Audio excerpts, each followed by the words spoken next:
Sagutin mo nga yun, Han. Bakit may mga homeless dito? Kasi nga doon, ang dami namin nadaanan na homeless. Choices nila yun.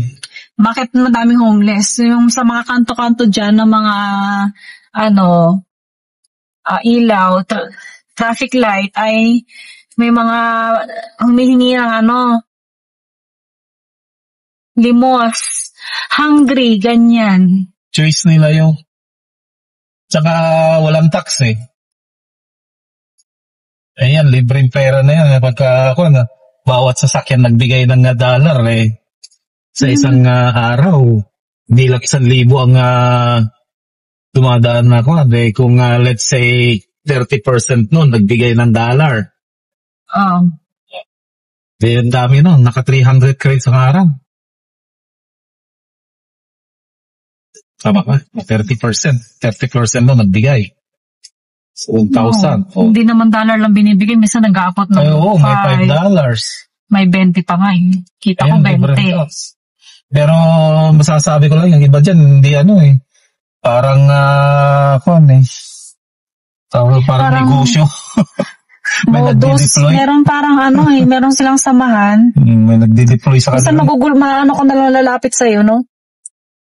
Minsan may kumatok pa sa amin. Na Mother's Day ba yun, Han? Or Valentine's Day? Basta nagbigay ng flower. May bayad pala yun. $5 ang isa. So, parang hindi na namin maisauli. Kasi umalis na siya. Tapos, pagbalik, nanghihingi na ng $5. Dapat, pag nahawakan mo na kasi yun, touch move na yun eh. Kasi si Yu naman, nagdibasarap-sarap ng niya. Sa cellphone siya. Biglang inabot siyempre nagulat siya, kinuha rin naman. Tapos umalis, nag-aabot din siya ng ibang flower dun sa ibang mga naka-parking. Nasa Superstore yata tayo na, no? Tapos sabi ko, isauli mo kasi may bayad pala, merong note doon, $5 each. Diba? Parang hindi na siya makatarungan. Tapos sabi ko, soli niya, ayaw naman medyo nahihiya na. Nagbigay na lang tuloy siya ng pera. Kanya-kanyang style na ngayon eh. Paano makasurvive? Kung ako, nagbobote ako para makasurvive. Sila, nagbebenta sila ng panggugulat. Gulatan na ngayon ang nangyayari eh. Mga ganon. Ay, natatandaan ko. Meron pa kaming na-encounter na nasa Toys R Us kami noon. May kumatok sa atin din namin. Ang natatandaan mo, yung parang truck driver siya, sabi niya. Kasi yung truck driver siya. Tapos, sabi niya, kailangan niya ng, hindi ko alam, pantawag ba sa asawa niya? Or tatawag yata siya sa dispatch. Parang gano'n. Kasi ang tagal na eh. Ilang taon na yun. Noon pa talaga may mga nagtumodus na. Tapos sabi niya, nandiyan kasi ako sa hotel ko. Sabi niya ganyan, nandiyan lang malapit. Tapos kailangan ko lang tumawag o wala akong panggas. So, dami niyang dahilan. Tapos, pwede bang manghiram ako ng $100? Sabi niya ganyan. Mo sa akin, i-transfer. Sabi niya, kunin ko yung number mo para maitatawagan kita. Kung pwede ko na isuli. Isusuli ko rin agad basta makatawag ako dun sa asawa ko at para tatransferan ako ng asawa ko ng pera at maibalik ko rin sa'yo, parang ganun. Sabi ko, hindi ba? Pero mukha siyang talaga. Mukha rin siyang haggard eh. Pero sabi niya, truck driver daw siya. Karamihan ng mga truck driver, meron sila yung mga mga credit card, may mga card din. Ewan ko kung bakit. Nagpapawala ng pera. Hindi nagpapawala. Kaya pwede ka namang tumawag sa hotel tapos pag-contact ka dun sa sa dispatch mo, ganun. Sa dispatch lang may toll-free number. Hindi ko ng company may toll-free number. Walang bayad yan. At naisip-isip ko pa, kung pwede naman pala magpa-transfer siya sa asawa niya, bakit hindi na lang siya magpa-transfer ng direct dun sa pera niya? Bakit manghingi pa siya sa amin? Sabi ko, bigyan mo na lang ng $10 para naawa pa nga ako nun eh. Kasi sabi ko, parang di pa talaga siya kumakain. Tapos, inabutan ni John ng $10 na papel. Parang nagalit pa siya sa amin. Tapos, Ang sama ng tingin niya sa amin. Ang sama ng tingin niya sa amin na gumanon pa siya, umismid pa siya. Pero hindi siya masyadong matanda pa. Kasi siguro matanda lang kayo ng konti. Tapos mukha siya talagang hindi naligo or ano. Pero ganun ang style niya para makapanghingi siya ng pera. Tapos parang makikita mo sa mukha niya na hindi siya masaya na inabutan namin siya ng $10. Tapos sabi ni John, pasensya ka na. Sabi niya, ito lang pa si pera namin. Wala na kaming pera. Pero alam namin na sumagi na rin sa isip namin na ano siya, isa siyang modus kasi ang dami niyang dahilan. Kasi hindi man namin siya tinatanong, ang dami niyang sinasabi. Ang dami niyang mga palusot, ang dami niyang mga kwento-kwento. Truck driver ito Paano niya maiisahan? Paano niya maiisa ni truck driver to? Ang reason niya truck driver daw siya, na ganyan-ganyan. Wala daw siyang kung ano-ano. Sabi niya, oh man. Sabi niya, oh man. Diba? Kaya ngayon mga friend, no? Ang mga style ng mga tao ngayon, kahit sa anong paraan sila ay gagawa ng kung ano-ano style. Tapos mayroon pang isa ngayon na modus din, yung sa alahas ng mga nagbebenta-benta ng alahas. So pag nandiyan ka sa grocery store, ang dami nilang, ikwento lang naman sa akin nung kaibigan ko. Tapos nangyari din doon sa pinsan ni June na may nag-aalok sa kanya na alahas na isasanla daw sa kanya kasi meron siyang may kasama daw siyang bata, wala daw siya lang pera, naiwan daw nawala daw yung kanilang bag, mga ganun ba. Ang dami nilang style. Kaya, lalo na kapag bigla na lang bubulag kasi gugulatin ka, hindi siya mga friend, mag-iingat tayo talaga ngayon, mag-ingat talaga. Kasi hindi natin alam kung sino mga totoong nangangailangan, tapos hindi mo alam kung uutakan ka lang nila, hindi mo alam kung mang-iisa sila sa'yo, no? Hindi kasi biro din mas okay lang kung makikita mo na tutulong ka at alam mo nangangailangan talaga. Pero yung para maisahan ka niya, yung alam mo yun, hindi sila fair lumaban. Kahit dito sa Canada, mga kaibigan ko, mga kumars at mga mag-ingat kasi kahit saan hindi lang sa Pilipinas, meron ditong mga modus operandi. Hindi mo nga lang mapapansin kasi mga gwapong hindi mo lang mapapansin na isa silang mga modus kasi mga gwapo, may mga itsura. Ang mga sa'yo, ang mga i-style sa'yo, mga blue eyes. Meron din ibang mga lahi. Pero, alam mo yun, ay, naku, kaloko talaga ngayon.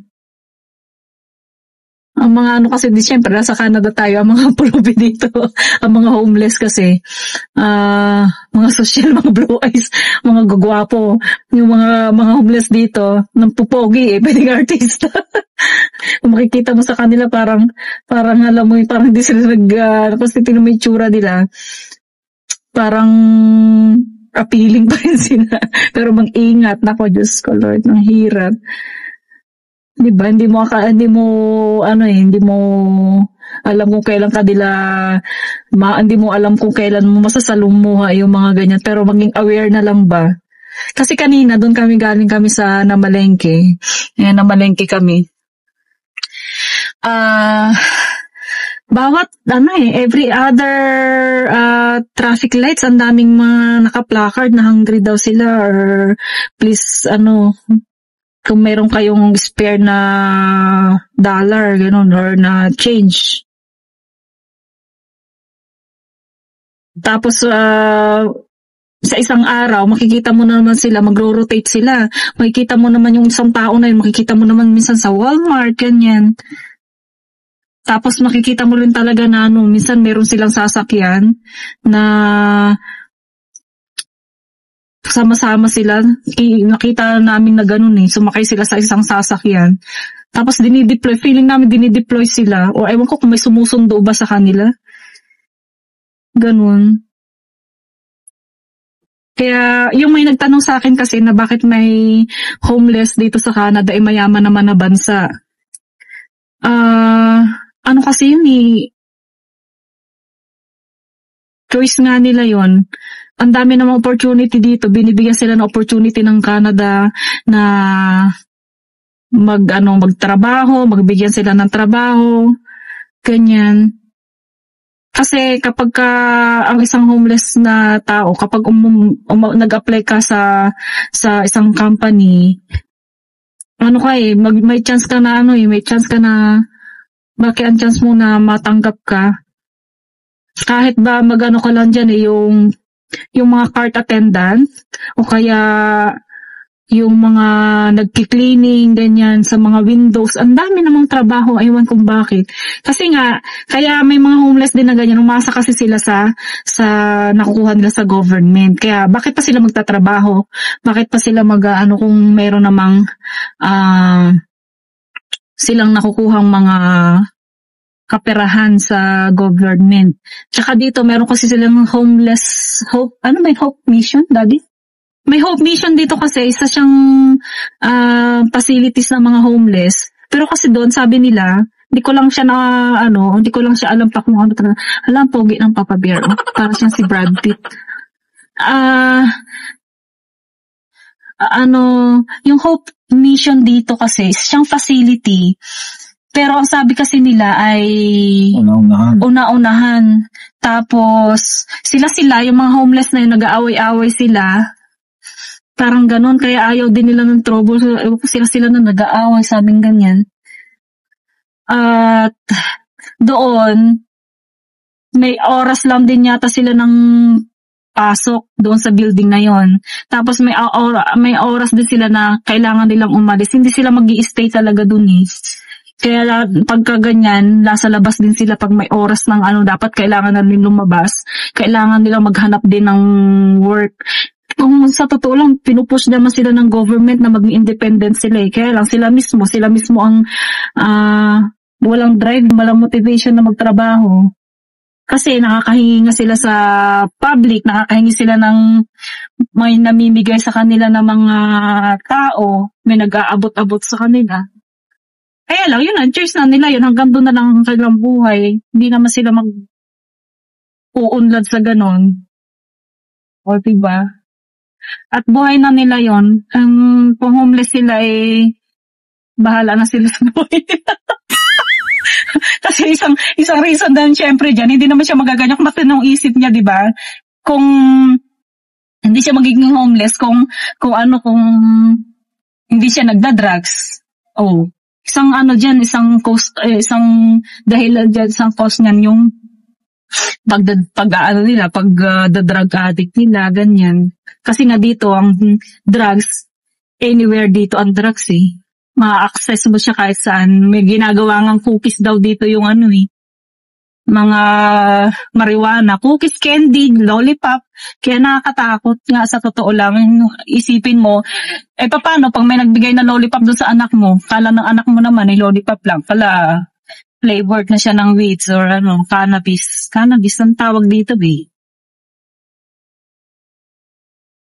Ganun. So pagka, nalulong na sila sa nila, sa pagdadrugs na nila, hindi na matinong isip nila na magkaroon ng magandang buhay, ganyan. Saka problema na nila yon. Kung na problema yun. Problema ni Prime Minister. Yan ang problema ngayon nila eh. Dumarami ang mga homeless, tapos nagdadagdag pa ng mga dumadating na mga immigrant, student, mga refugee, mga protected na people sa iba-ibang bansa. Tapos yung mismong homeless daw ng Canada ay hindi nila maproteksyonan, mismong Canadian citizen ng Canada ay homeless. Tapos magdadagdag pa sila ng mga dumadating dito sa Canada, hindi naman nila ma-provide yung proper na housing sa Canada. So ayun, kaya ayaw ko mag-prime minister kasi hindi ko siya alam sagot.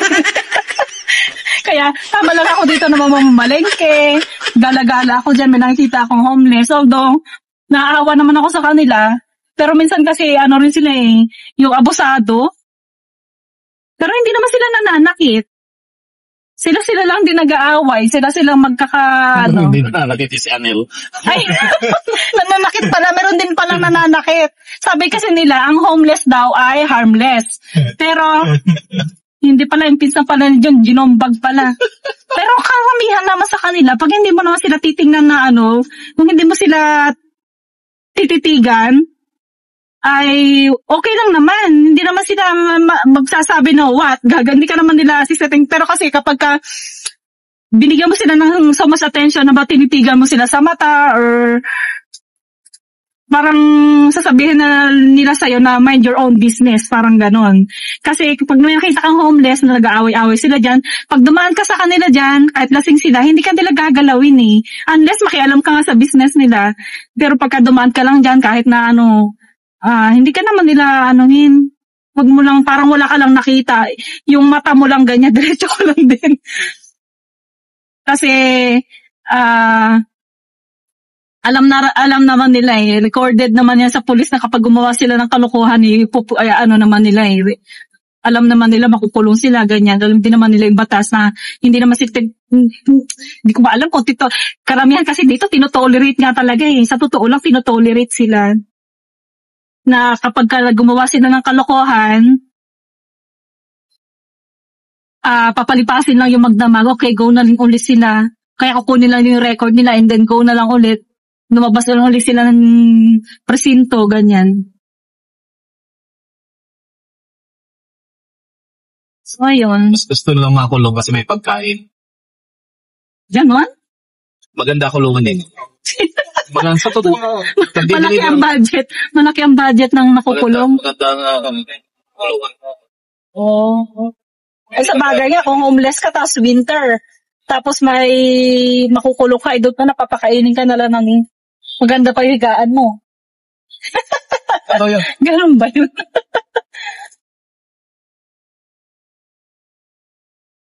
Ayun. Kaya pag nasa downtown ka, expect mo na doon na marami ka talaga makikita mga homeless. Hindi ko lang alam kung merong homeless na Pilipino dito sa Edmonton. Kasi doon sa Winnipeg, may mga napapanood ako na may mga Pilipino na homeless. Meron yan dito siguro. Dito lang, di ko alam. Pero karamihan ko nakikita nga, mga Caucasians, daddy, mga puti, ganyan. Mga, mga, kung sa native nila, hindi ko alam, basta puti, hindi ko alam kung anong lahi siya, basta puti siya. Sa Pilipino, parang wala. Hindi ko pa naman nakikita ang Pilipino na naglalagay doon na nasa placard, daddy, na hungry siya or homeless man siya. Wala pa akong nakikita na gano'n na pa-placard sa mga traffic lights na nanghihingi ng food or change, ganyan. Wala pa naman. Ay, itsura, grabe. Oh, galing talaga na malengke.